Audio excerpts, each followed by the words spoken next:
जय हिंद साथियों, कैसे हैं आप सब।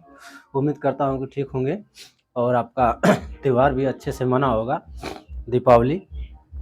तो शुरू करते हैं आज क्लास 9th का मैथ, लाइन एंड एंगल, रेखाएं और कोण। देखिए, इसके पहले हम इस चैप्टर के 2 वीडियो डाल चुके हैं, उसका लिंक हम डिस्क्रिप्शन में दे देंगे, या नहीं तो देख रहे हैं तो दोनों वीडियो को ऐड करके एक वीडियो कर देंगे। तो उसमें हम बताएं कोणों के बारे में कि पहले तो बताएं उसमें कि रेखा किसे कहते हैं, बिंदु किसे कहते हैं, किरण किसे कहते हैं, रेखाखंड किसे कहते हैं। यहाँ थोड़ी सी हल्की सी चर्चा बस कर देते हैं कि रेखा लिखवाएंगे नहीं, रेखा लाइन यानी एक सीधी रेखा में बिंदुओं का समूह जो दोनों दिशाओं में अनंत तक बढ़ सकता है, उसे हम कहेंगे रेखा। ये क्या है? रेखा है। इसका कोई अंत्य बिंदु नहीं है, ये अनंत तक जा सकता है। इसको हम आगे पीछे दोनों तरफ बढ़ा सकते हैं, रेखा को दोनों साइड बढ़ा सकते हैं। ये इधर भी जा सकता है, इधर भी जा सकता है, यानी एक सीधी रेखा में बिंदुओं का समूह जो अनंत तक जा सकता है उसे हम कहते हैं रेखा। और इसके बाद आता है रेखा खंड, जिसको हम कहते हैं line segment. Line segment, line segment किसे कहेंगे? तो एक रेखा का कटा हुआ अंश, ये रेखा है और इसका हम एक भाग ले लें, ये कटा हुआ भाग ए बी, तो ये क्या हो गया? एक रेखाखंड हो गया। इसके दो अंत्य बिंदु हैं, ए और बी। इसको किसी भी दिशा में बढ़ाया नहीं जा सकता है, ये बढ़ेगा नहीं, इसकी माप फिक्स होगी, तो इसे हम कहेंगे रेखा खंड। इसके बाद आता है किरण, किरण जिसे रे कहा जाता है। तो एक रेखा का कटा हुआ वह भाग जो केवल एक दिशा में आगे बढ़ सकता है, जिसे हम केवल एक दिशा में बढ़ा सकते हैं, उसे हम कहते हैं किरण। यानी इसका अंत बिंदु तो है, इसका प्रारंभिक बिंदु है लेकिन अंत बिंदु नहीं है, तो इसको हम बढ़ा सकते हैं इधर। आप इस पर कोई बिंदु लेना चाहते हैं तो बिंदु ले सकते हैं। इसके बाद आता है संरेख। क्या आएगा? संरेख बिंदु। कि संरेख बिंदु किसे कहेंगे? संरेख बिंदु, कोलिनियर, कोलिनियर पॉइंट। संरेख बिंदु क्या होता है कि एक रेखा में बिंदुओं का वह समूह, या ये भी कह सकते हैं कि दो या दो से अधिक बिंदु जो एक ही रेखा में हों, उन्हें हम कहेंगे संरेख बिंदु। जैसे ए बी सी, ये 3 पॉइंट हम लिए और ये तीनों पॉइंट जो है एक ही सीध में एक ही रेखा पर हैं, तो इन्हें हम कहेंगे संरेख बिंदु। ठीक है, अब हम देखते हैं इसके बाद ये संरेख बिंदु हो गया। समांतर रेखाओं को इसमें जल्दी हम बताएंगे, क्योंकि एक वीडियो में हम बता चुके हैं, उस वीडियो को आप देख लीजिएगा, बहुत डिटेल में बताए हैं। समांतर रेखाएं,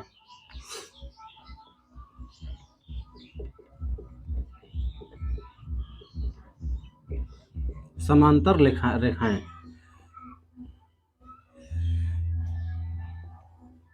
पैरेलल लाइन। ठीक है, समांतर रेखाएं ऐसी रेखाएं जो एक दूसरे को किसी भी बिंदु पर प्रतिच्छेद न करें, उन्हें हम कहेंगे समांतर रेखाएं। जिनके बीच की लंबवत दूरी प्रत्येक स्थान पर बराबर होती है, तो इन्हें हम कहेंगे समांतर रेखा। समांतर रेखा कहीं पर भी इनके बीच की दूरी आप नापेंगे तो इनके बीच की दूरी होती है बराबर, और इसी में एक रेखा ऐसे खींच दे तो इसको कहेंगे तिर्यक रेखा या असमांतर। असमांतर रेखा एक ऐसे खींच दिया जाए, एक ऐसे, तो ये बन जाएंगी असमांतर रेखाएं। असमांतर रेखाओं में बनते हैं कोण शीर्षाभिमुख कोण। ये शीर्षाभिमुख हो गया और ये शीर्षाभिमुख हो गया, तो शीर्षाभिमुख कोण आपस में बराबर होते हैं। अब हम समझते हैं रैखिक युग्म को। रैखिक युग्म जो एकदम इम्पोर्टेंट है, उसको हम बहुत आराम से बताएंगे, तो ध्यान से बने रहिएगा हमारे साथ। देखिए, सबसे जरूरी है।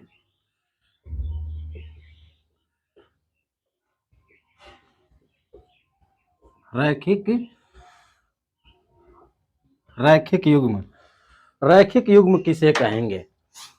तो आसन्न कोण, दो आसन्न कोणों,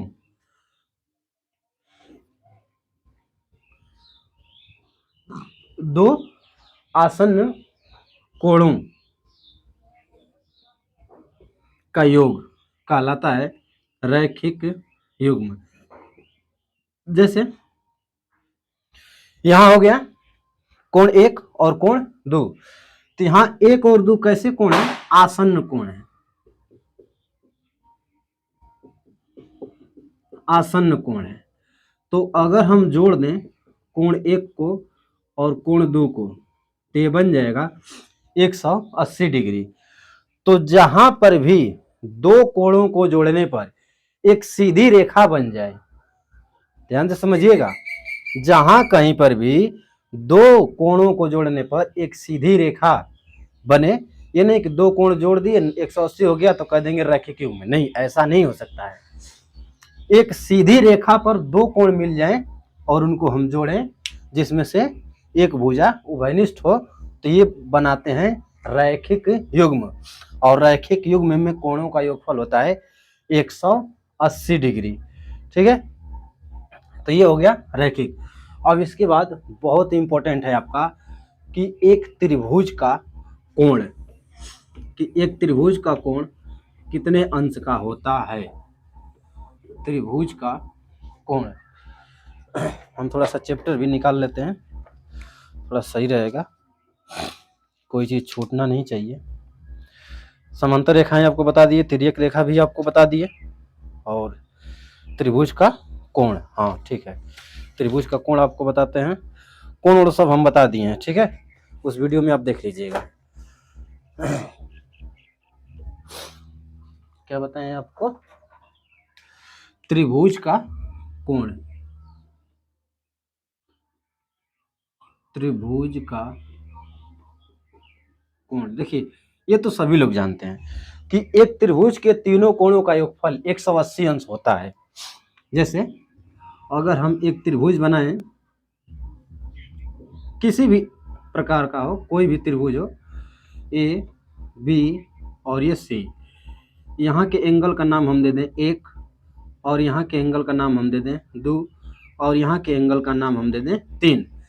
तो नियम तो ये है कि एक त्रिभुज के तीनों अंत कोणों का योगफल 180 अंश होता है।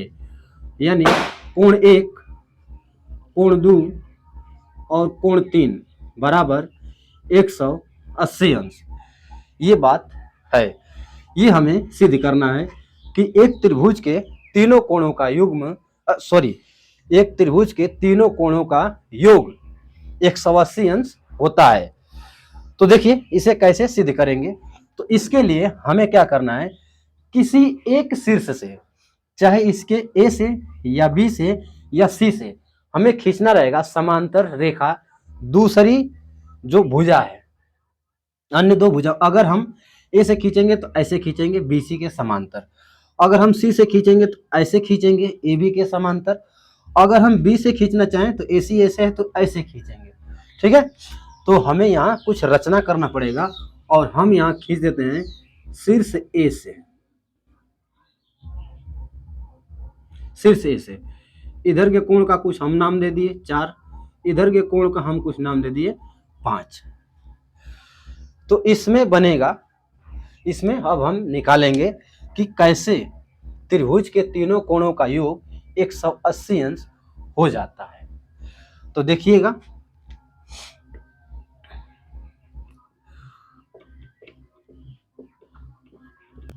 बोर्ड हमारा खराब हो गया, हिल रहा है। अगर हम जोड़ दें, यहां तो है, ये हमें लाना है कि अगर हम 1 2 और 3 को जोड़ दें तो कितना आ जाएगा? 180। अगर इस चित्र में हम देखें तो कोण 4 को जोड़ दें, कोण 1 को जोड़ दें और कोण 5 को जोड़ दें, तो ये आ जाएगा 180 डिग्री। रुक जाइए, ऊपर आपको बताते हैं, ऊपर सही रहेगा, नीचे जगह कम पड़ जाएगी, एक ही बार बताते हैं।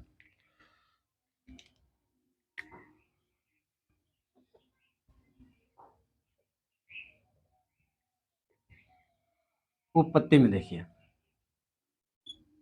कोण 4, कोण 1 और कोण 5 बराबर 180 डिग्री। तो यहाँ कुछ मदद लिया जाएगा, समझ रहे हैं। हम यहाँ रैखिक युग्म, ये तो रैखिक युग्म हो गया कि 4, 1 और 5 को हम जोड़ दिए तो ये आ गया आपका 180 डिग्री, ठीक है। इसमें हम कुछ एकांतर कोणों का और अंत एकांतर कोण, इन सब का हम मदद लेंगे। सही दिखाई दे रहा है, ठीक है। कितना टाइम हो गया यार वीडियो में, चलिए देखते हैं। अभी हम त्रिभुज का बहिष कोण नहीं बताए हैं, त्रिभुज का बहिष कोण बता देंगे तो बहिष कोण से इसको बहुत आसानी से आप हल कर सकते हैं। तो यहाँ हो गया कोण 4, कोण 1 और कोण 5 180 डिग्री, और इसको बना लीजिए समीकरण नंबर 1। अगर पूछा जाए कि ये कैसे हुआ तो इसको आप लिख सकते हैं रैखिक युग्म, रैखिक युग्म। ये बन गया आपका रैखिक युग्म से। अब अगर देखा जाए तो हम ए से ये समांतर खींचे, इसका हम नाम रख देते हैं डी और ए, ठीक ना। तो इससे पहले रचना एक हेडिंग आपको डालना पड़ेगा कि जब ऐसे प्रमेय और में जब सिद्ध करते हैं तो कुछ अपने मन से काम करते हैं तो उसको हम रचना कहते हैं। तो यहाँ अपने मन से हम काम क्या किए हैं कि डीई बीसी के समांतर खींचे हैं, ठीक है। तो डीई समांतर बीसी खींचा, ठीक ना। तो देखिए जब डीई बीसी के समांतर हम खींच दिए तो यहां दिखाएंगे कि चूंकि डीई समांतर बीसी है, इसलिए अगर देखा जाए तो 2 और 4 ये है एकांतर कोण, कोण 2 बराबर कोण 4 कैसे है एकांतर कोण, इसको हम कहेंगे एकांतर कोण। पहला वाला वीडियो आप देख के आइएगा तब एकांतर कोण समझ में आएगा। सॉरी। उसी तरह से देखा जाए तो 3 और 5, तो कोण 3 और कोण 5 ये भी क्या है एकांतर कोण है। तो क्या करें हम इनको जोड़ दें, इन दोनों को जोड़ देते हैं तो कोण 2 और प्लस का कोण 3 बराबर हो जाएगा कोण 4 और प्लस का कोण 5। इसको हम बना लेते हैं इक्वेशन 2। अब इक्वेशन फर्स्ट और सेकंड को देख लिया जाए तो इसमें 4 + 5 बराबर है कोण 2 + 3। तो यहाँ 4 और 5 की जगह पर हम लिख सकते हैं कोण 2 + 3। तो यहाँ आप लिख सकते हैं कि समीकरण 1 और 2 से, समीकरण 1 और 2 से, समीकरण 1 और 2 से क्या होगा इसको एक बार देख लिया जाए। 4 और 5 की जगह पर हम लिख सकते हैं 2 और 3, तो कोण 1 और यहाँ कोण 2 और ये है कोण 3 बराबर 180 डिग्री, जो कि यही हमें सिद्ध करना था। तो ऐसे जो है आप सिद्ध कर सकते हैं कि एक त्रिभुज के तीनों अंत कोणों का योग 180 अंश होता है। लाइट थोड़ा सा सही नहीं है, ठीक है, लाइट कम ज़्यादा हो रहा है। तो यह है आपका सिद्ध करने का तरीका। अब चलते हैं आगे, दूसरा तरीका क्या है। तो इससे पहले हम लोग पढ़ लेते हैं त्रिभुज का बहिष्कोण, कि त्रिभुज का बहिष्कोण किसे कहते हैं। इसको मिटा देते हैं, इसको आप नोट कर लीजिए।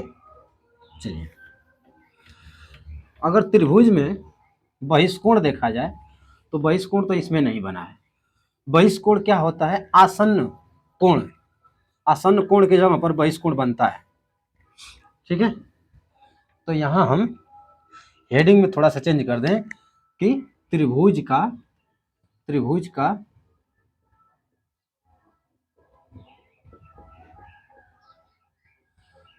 बहिष्कोण, त्रिभुज का बहिष्कोण।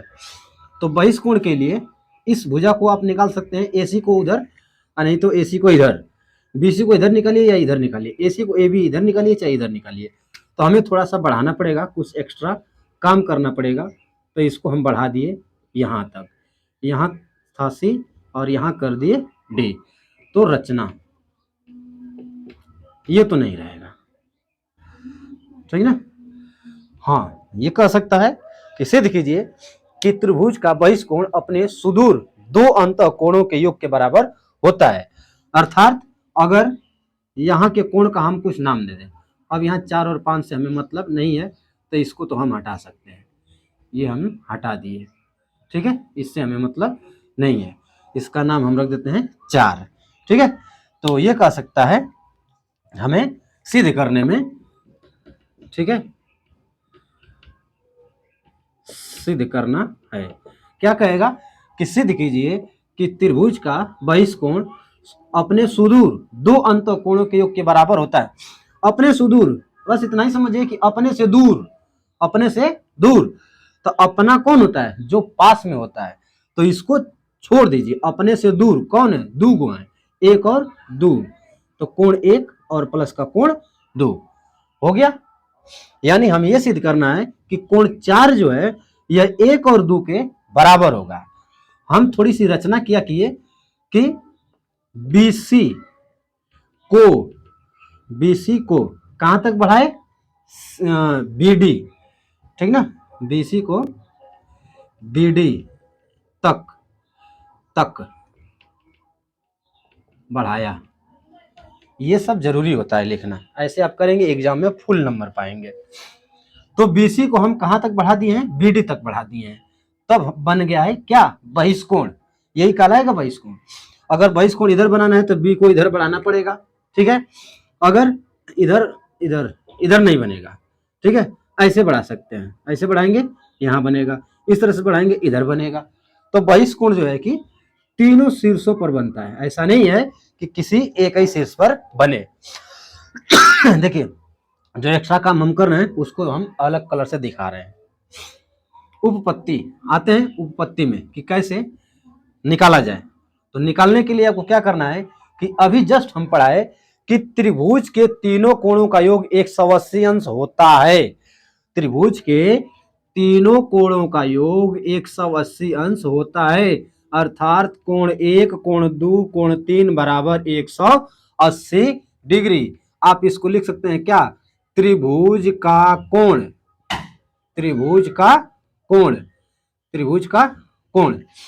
पटाखे लोग अभी भी जला रहे हैं, सुबह में ये वीडियो हम बना रहे हैं, आप लोग भी जलाए होंगे, हम भी रात को बहुत पटाखा बम बम फोड़ते हैं, लेकिन सावधानी से, ठीक है।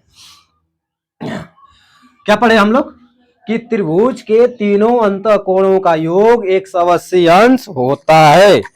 त्रिभुज के तीनों अंतःकोणों का योग 180 अंश होता है, अर्थात कोण 1, कोण 2 और कोण 3 बराबर हो जाएगा 180। वीडियो में ध्यान से बने रहिए, एक बार में आपको एकदम समझा देंगे।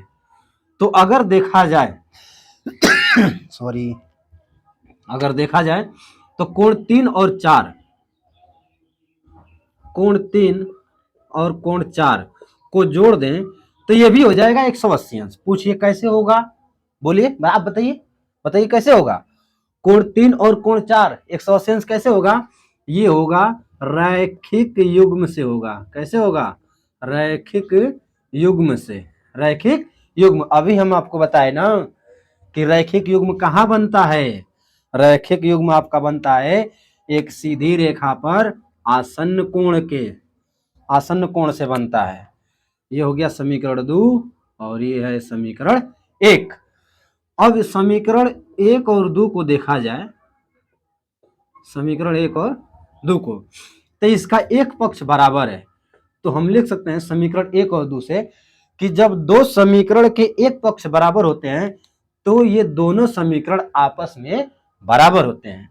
तो हम लिख सकते हैं कि कोण 3 प्लस का कोण 4 बराबर कोण 1 प्लस कोण 2 प्लस कोण 3। तो यहां देख रहे हैं कि कोण 3 से कोण 3 कट गया, कट गया कि नहीं, तो आ गया क्या, कोण 4 बराबर कोण 1 और प्लस का कोण 2, जो कि यही हमें सिद्ध करना था कि त्रिभुज का बहिष्कोण अपने दो अंतःकोणों के योग के बराबर होता है। मोबाइल कहाँ हम रखे हैं?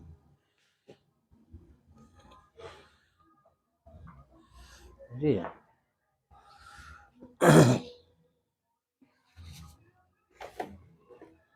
आप लोग नोट करिए उसको, तब तक हम अपना फोन खोज लें।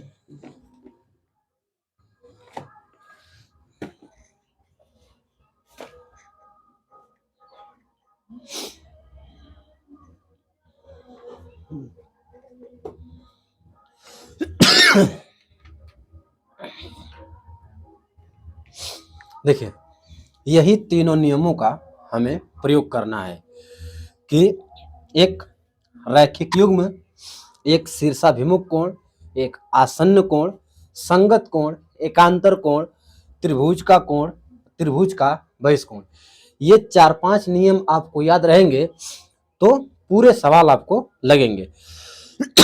तो इन 4-5 नियमों को हम एक साथ बताते हैं ताकि आप जो है बहुत अच्छे से सवाल को कर सकें। देखिए, इस वीडियो में थियरी बहुत अच्छे से समझ लीजिए और कुछ सवाल भी, ठीक है। एक्सरसाइज तो नहीं खत्म हो पाएगी क्योंकि एक्सरसाइज के लिए लंबी वीडियो हमें बनाना पड़ जाएगा इसमें। तो लंबी वीडियो नहीं, 2 वीडियो कर देंगे, क्या दिक्कत है। इस त्रिभुज वाले चैप्टर में जो रेखाएं और कोण में, रेखाएं और कोण में जितने भी आपको नियम लगाने हैं, सब नियम आपको एक साथ बताते हैं। देखिएगा, ये क्या है?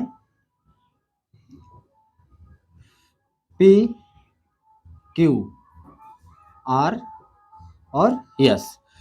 यहां है कि पी क्यू समांतर आर एस है और एक रेखा हम ऐसे खींच दिए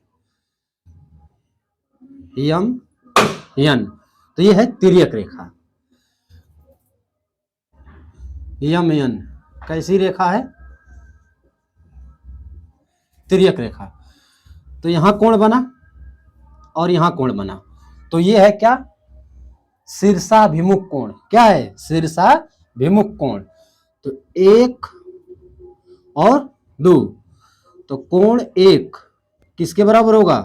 कोण 2 के बराबर होगा। तो ये हो गया शीर्षाभिमुख कोण। उसी तरह से देखा जाए तो यहां भी कोण बन रहा है और यहां भी कोण बन रहा है। इसका नाम हम दे देते हैं 3 और ये 4। तो कोण 3 और कोण 4 बराबर होंगे। कैसे? ये हो गए शीर्षाभिमुख कोण से। उसी तरह से देखा जाए तो यहाँ भी कोण शीर्षाभिमुख कोण बन रहा है। इसका नाम हम रख दिए 5 और ये 6।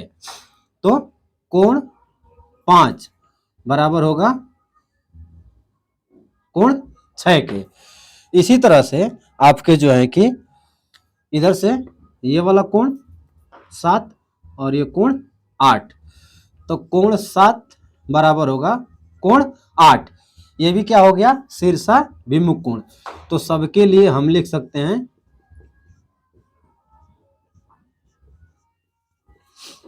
शीर्षाभिमुख कोण। ये हो गए शीर्षाभिमुख कोण। शीर्षाभिमुख कोण आपस में बराबर होते हैं। इसके बाद हम आपको बताते हैं एकांतर कोण। तो एकांतर कोण 2 प्रकार के होते हैं, अंतः एकांतर कोण और एक होता है बाह्यतः एकांतर कोण। ठीक है, तो अभी हम आपको फिलहाल बताते हैं अंतः एकांतर कोण। अंतः एकांतर कोण बहुत आसान है, बहुत आसान है। तिर्यक बस देख लीजिए, तिरछा 2 के तिरछा में 5 और 7 के तिरछा में 4, तो कोण 2 बराबर हो जाएगा कोण 5। ये हो गया अंतः एकांतर कोण। अंतः एकांतर कोण आपस में बराबर होते हैं। और कोण 7 बराबर कोण 4, तो ये हो गया अंतः एकांतर कोण। अब आपको बताते हैं बाह्यतः एकांतर कोण।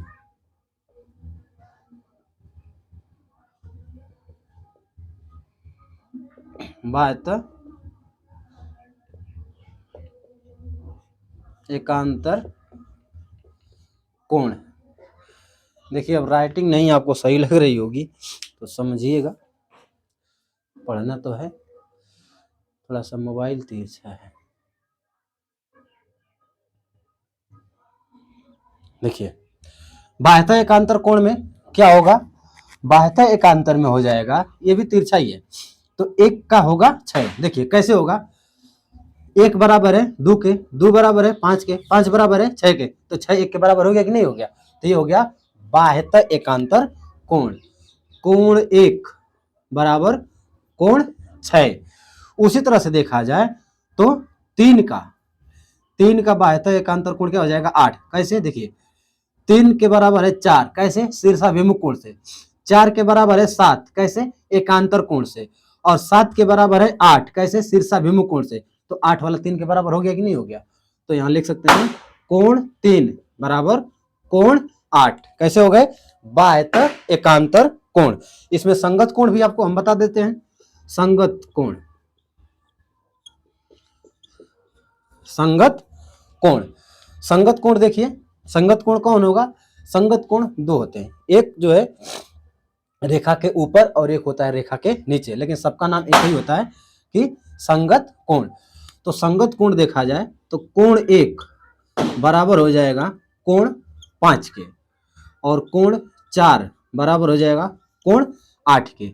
उस साइड अगर देखा जाए तो कोण 3 बराबर हो जाएगा कोण 7 के, और कोण 2 बराबर हो जाएगा कोण 6 के।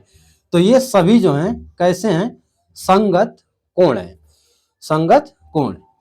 एक वाला 5 के बराबर, 4 वाला 8 के बराबर, 3 वाला 7 के बराबर और 2 वाला 6 के बराबर, संगत कोण एकदम विशेष रूप से आपको याद रखना है। इसके बाद आपको हम बताते हैं संगत कोण हो गया रैखिक युग्म, जो कि अभी हम बताए भी हैं, रैखिक युग्म। तो रैखिक युग्म कहां बन रहा है, देखिए कोण 7 को और कोण 5 को जोड़ दीजिए, कितना हो जाएगा 180 रैखिक युग्म बनेगा।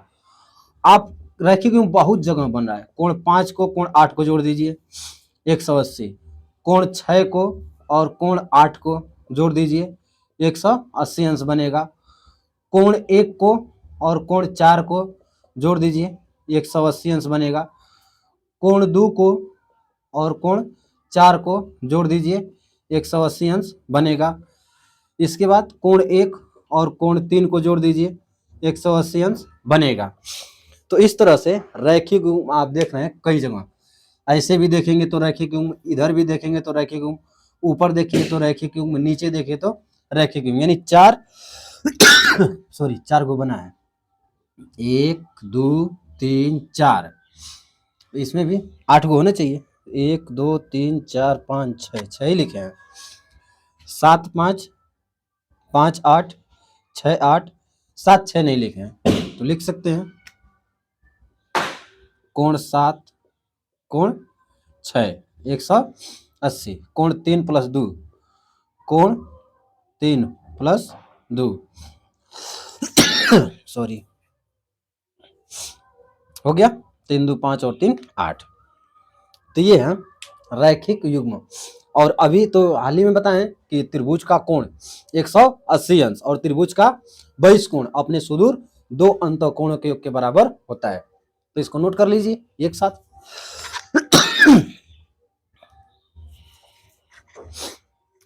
चलिए अब हम शुरू करते हैं प्रश्नावली। देखिए बुक हमारे पास दूसरे रहती है, तो आप अपनी बुक में मिला लीजिएगा। इसमें तो जो है 6वां चैप्टर दे रहा है, तो आप में कुछ आगे पीछे हो सकता है। 6.1 शुरू करते हैं। हमारे पास बुक नहीं थी, इसीलिए 9th की वीडियो हम नहीं बना पा रहे थे। अब स्कूल में जो है कि बच्चों से बुक मांग करके लाना पड़ता है, लाओ बना करके दे देते हैं।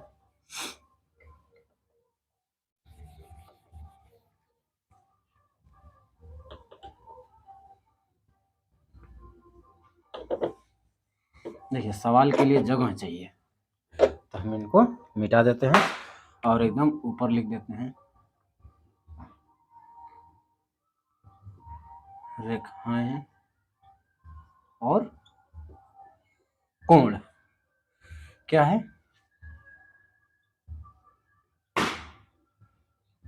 प्रश्नावली 6.1 है। प्रश्नावली 6.1 है।